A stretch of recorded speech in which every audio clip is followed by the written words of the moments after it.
Kawistara pisan tresna penganten sarimbit sedaya penderek kawistara sampun kepareng rawuh tanggap ing sasmita ingkang wadi panjenenganipun Bapa Suparno saking Ibu Sulistyawati kepareng hanggandhek putra teman kekalih pisan tresna sedaya penderek daya-daya kairing tindak lumebet dateng wisma wiwaha ingkang saperlu mapan gawe tampar minangka ingkang sampun samekta dampyak lampahing keluarga Gang Besan Sutrisno wingking saking laladan Jeron Nagasari Boyolali hangayap sedaya warga Wandawa asum pepuji konjok dateng putra temanten kekalih ingkang kawisuda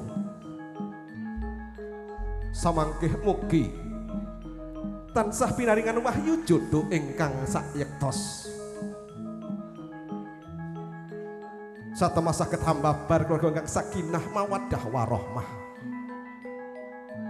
lan ugi lampahipun putra temanten kekalih Rama Ibu sedaya warga Wandawa saking dalem Jeron Nagasari dumugi ing sasana wiwaha kanthi pepuji alhamdulillahirabbil alamin sedayanipun kalis ing robeda nirkala nir ing sambikala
Nawan kalanuwun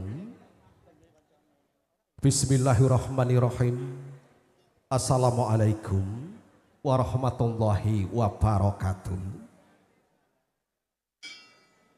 Alhamdulillah Alhamdulillahi rabbil alamin wabihi nasta'inuhu ala umri dunya waddin. Ashhadu alla ilaha illallah wahdahu la syarikalah wa ashhadu anna Muhammadan abduhu wa rasuluhu la nabiyya ba'dah. Allahumma sholli ala Muhammad wa ala ali Muhammad.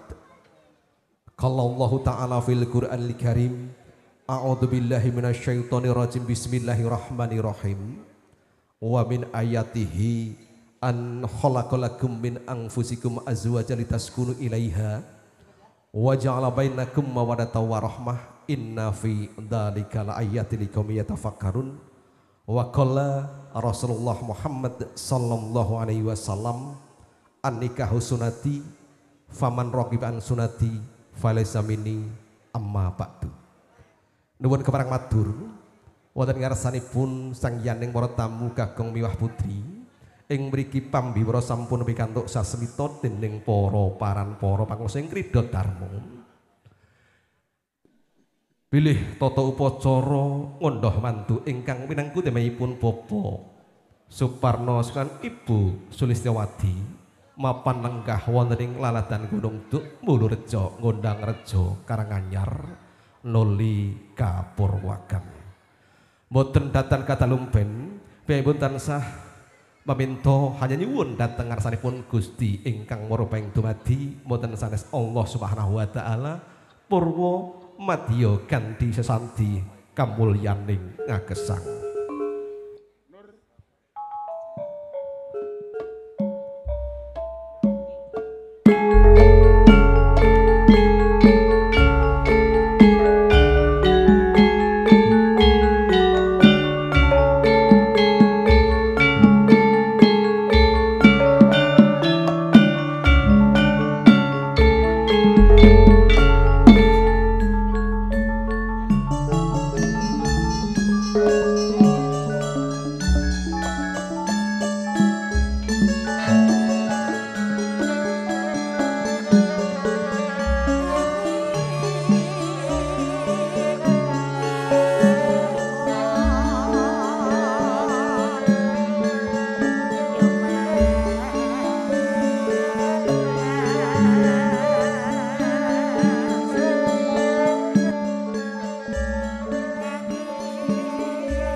Murwa narebuka hanyurasa udar kawedhar satemah mbabar caritaning jiwa ring kawahya runtut raras ingkang gending sirtlaga mangen lataya malang-malang kemring yang agung purwa kandha hanyurasa.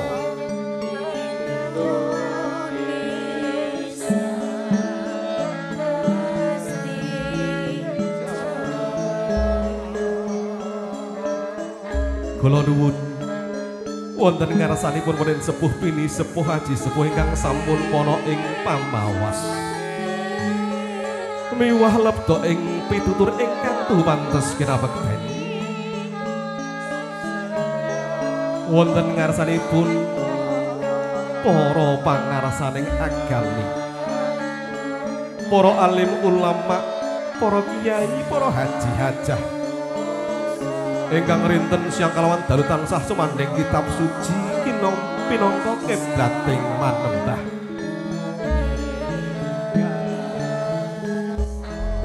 Wonten ngarsanipun para agung,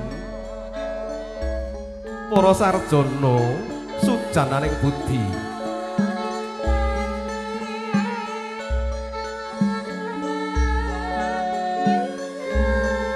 para pangarsaning nagari pinangka pandam-pandaming dening para kawula kasih ingkang tuhambak ring budi wonten ngarsanipun para kadang uda werda tumaruna tansah bagya mulya sumrambah kunjuk dhateng sanggiyaning para tamu sidedan kagung miwah putri ingkang kalengga murdaning akrami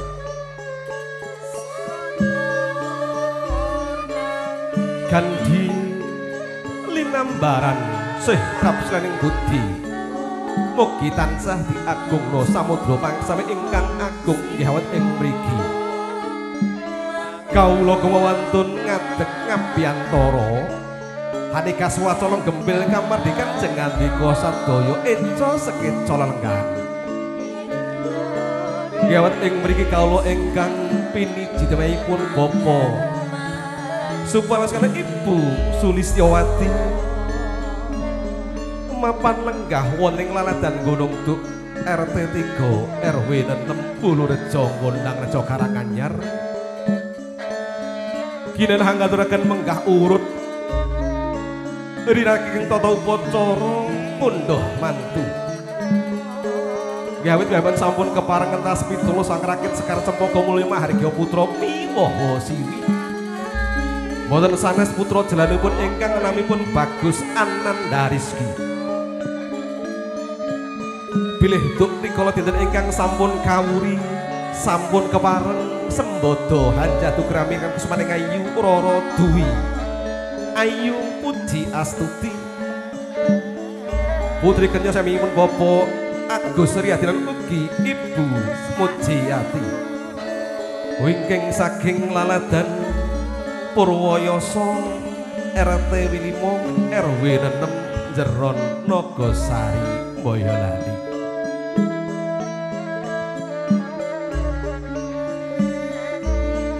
Wonten karsanipun penen sepuh bini sepuh haji sepuh ingkang sampun para ing pamawas miwah lebda ing pitutur sang yaning para tamu kagung putri ingkang kinurmatan. Sadereng kula ngaturaken hambaban lampang sedya lumadhening tata upacara ngundhah mantu ing ngrikalen enjang siang mriki. Kawitan sumangga tansah kaliraken munjahaken raos suka syukur kita dhateng ngarsanipun Gusti ingkang murupaing dumadi inggih wonten sanes Allah Subhanahu wa taala. Nggih awit sedaya nikmat paringipun ingkang estu kajiwa kasalira dhateng jengandika sami dalasan kawula. Pramila wonten atur ingkang ngrangkung prayogi kajawi namung waosan alhamdulillahirabbil alamin. Sagung para tamu kagem putri lameng sedaya paring tata upacara ingkang sepisan samangke inggih pambuka. Dumunten kalajengan tata upacara ingkang kalih atur pasrah saking besan Trisno ing mangkih kepareng dipun aturaken piyambakipun Bapak Haji Wakiman mondene jumenengipun Bapak Haji Wakiman kepareng kasumbul wuriripun Bapak Didit lan ugi piyambakipun Bapak Nawir. Paripurna sampun pasrah kalajengan tata upacara panampi saking kadi wonten ingkang kepareng nampi samangke boten sanes piyambakipun Haji Mariono kepareng kaapit piyambakipun Bapak Nardi lan ugi piyambakipun Bapak Tri. Tata upacara pasrah panampi nduga paripurna kasosro tata upacara salajengipun inggih lepas bujang saking para kadang Karang Taruna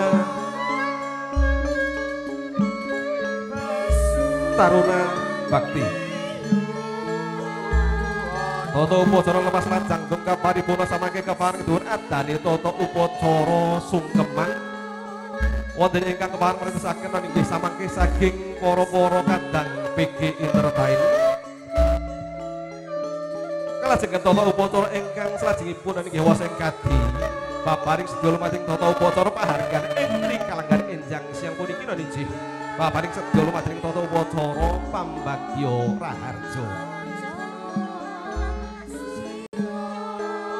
Wondene pambagya raharja samangke kepareng katindakaken piyambakipun Bapak Hadi Prayitno kepareng kasumbul piyambakipun Bapak Alwan lan ugi piyambakipun Bapak Surapin.